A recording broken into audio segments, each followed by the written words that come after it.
দলের সভাপতি নুরুল হক নূর সহ শতাধিক নেতাকর্মীদের উপর হামলার প্রতিবাদে এবং সেই হামলায় জড়িতদের বিচারের দাবিতে আজকে যুব অধিকার পরিষদ যে মশাল মিছিলের আয়োজন করেছে সেই জন্য যুব অধিকার পরিষদকে ধন্যবাদ জানাই। আমরা একটা বিষয় সরকারকে স্পষ্ট বলতে চাই, যে হামলা এখানে হয়েছিল প্রকাশ্যে মিডিয়ার সামনে শত শত পরিষ্কার ফুটেজ থাকার পরেও এখন পর্যন্ত সরকার কিন্তু কারো বিরুদ্ধে কোনো ব্যবস্থা নেয়নি। সরকার ব্যবস্থা না নিয়ে সরকার স্পষ্টতই প্রমাণ করেছে সেই হামলায় সরকার জড়িত ছিল, সরকারের ইন্ধন ছিল এবং সরকারের সেই ইন্ধনে সেনাবাহিনী এবং পুলিশের কতিপয় সদস্য সেদিন নুরুল হক নূরকে হত্যার উদ্দেশ্যে হামলা করেছিল। আমরা বারবার আলটিমেটাম দিচ্ছি কিন্তু সরকার কর্ণপাত করছে না। আমরা জনদুর্ভোগ সৃষ্টি হোক এমন কোনো কর্মসূচি এখনো যায়নি। সরকার যদি অপরাধীদেরকে বিচারের মুখোমুখি না করে তাহলে কিন্তু আমরা কঠোর কর্মসূচিতে যেতে বাধ্য হব।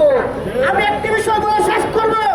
আপনারা জানেন বাংলাদেশে যে 111 হয়েছিল, সেই 111-এর সময় সেনাবাহিনীর কতিপয় সদস্য বর্তমান বিএনপির ভারপ্রাপ্ত চেয়ারম্যান তারেক রহমানকে কিভাবে পিটিয়েছিল আপনাদের নিশ্চয়ই মনে আছে। বিএনপি হয়তো ক্ষমতার বিপুরে সেগুলো ভুলে গেছে।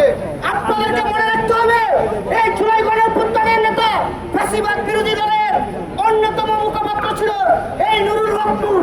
নুরুল হক নূরকে সেনাবাহিনী পুলিশ সদস্যরা যেভাবে পিটিয়েছে আপনাদেরকে মনে রাখতে হবে। সময় সুযোগ পেলে জামাত, এনসিপি, বিএনপি কাউকে কিন্তু ছাড় দিবে না। এই সেনাবাহিনী এবং পুলিশে এখনো আওয়ামী লীগের দোষরা রয়েছে।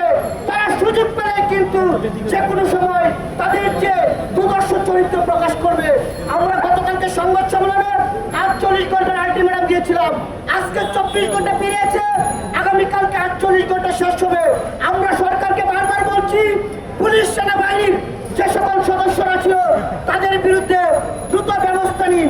আরেকটি কথা বলে শেষ করব। গতকালকে বিএনপির সাবেক স্বরাষ্ট্র প্রতিমন্ত্রী লুৎফুজ্জামান বাবর স্বরাষ্ট্রমন্ত্রীর সাথে সাক্ষাৎ করে উনি মিডিয়ার সামনে বলেছে এসএলএম 25,000 কোটি টাকা বিনিয়োগ করেছে সরকারের বিরুদ্ধে। কিন্তু দুঃখজনক এই এসএলএমের সম্পত্তি পাহারা দিচ্ছে কিন্তু বিএনপির একজন নেতা। এই বিএনপি কতিপয় নেতারা তারা সাপ হয়ে দংশন করে আবার উঁচু হয়ে যাবে।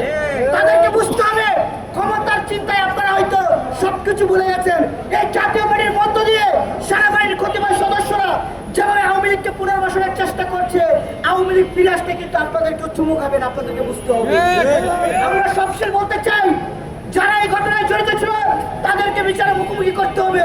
সেনাবাহিনী এবং গোয়েন্দা সংস্থাদের যুগ সাজসে আওয়ামী লীগ চটিকা মিছিল করছে, এটা স্পষ্টতই আপনারা দেখেছেন। আওয়ামী লীগ চটিকা মিছিল করে পুলিশ ব্যানার ধরে টানাটানি করে। আরে ভাই, তুমি ব্যানার ধরবা কেন? তুমি আওয়ামী লীগের নেতা কর্মীদেরকে আটক করো। একজন সাধারণ মানুষকে দেখেন আওয়ামী লীগের নেতা কর্মীদেরকে ধরছে। আজকে মতিঝিলেও দেখলাম চটিকা মিছিলে জনগণ কিভাবে গুণপিটুনি দিয়েছে আওয়ামী লীগের এই দুর্বৃত্তদের।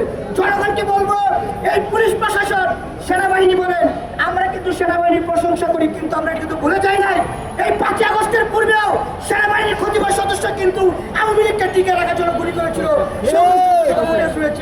আমরা আপনাদেরকে বলতে চাই, সেনাবাহিনী স্বাধীনতা সার্বভৌমত্বের প্রতীক, কিন্তু আপনারা হাসিনাকে ফিরিয়ে আনার জন্য যদি কোনো প্রকল্প হাতে নেন তাহলে জনগণ কিন্তু আপনাদের বিরুদ্ধে দাঁড়াবে।